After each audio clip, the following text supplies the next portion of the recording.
In today's video, I'm going to teach you how to make a photography website using WordPress and Elementor step by step. We'll begin by securing your hosting and domain. This is the foundation of your website because hosting is where your site lives online, and the domain is the web address visitors will type in to find you. For a photography website, it's especially important to choose reliable hosting since image-heavy sites need good speed and performance to create a smooth experience for visitors. Once your hosting is ready, use your hosting dashboard to install WordPress automatically with a single click.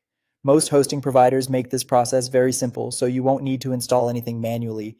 WordPress will be the system you use to manage your website, publish your content, and customize your pages. After WordPress is installed, go to your WordPress dashboard and click on Appearance, then Themes. This is where you'll control the overall look and base design of your site. For a photography website, it's best to keep the design clean and lightweight so that your images can stand out without distractions. Next, search for and activate a minimalist fast-loading theme like Hello Elementor or Astra. Both are great choices because they're flexible, modern, and work very well with Elementor. A simple theme also helps your site load faster, which is important when you're displaying high-quality photos. From there, go to Plugins, then Add New, search for Elementor, click Install, and activate it. Elementor is the page builder that will let you create and edit your pages visually without needing to write code. This makes it much easier to design a professional-looking site, even if you're a beginner. Now open the Elementor Kit library or website templates area to browse pre-made designer templates.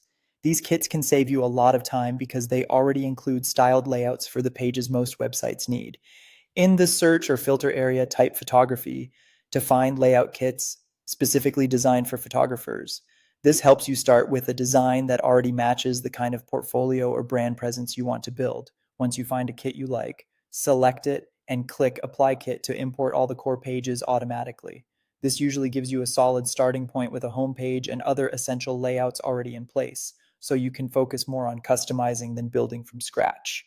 After that, create your core pages and navigation. Make sure your site includes the key pages your visitors need and organize them into a clear menu so people can easily browse your work and learn more about you. Finally, optimize your images and publish your website. This step is crucial for photography sites because large image files can slow everything down. Compress your images carefully so they still look great, then publish your site and make it live for the world to see.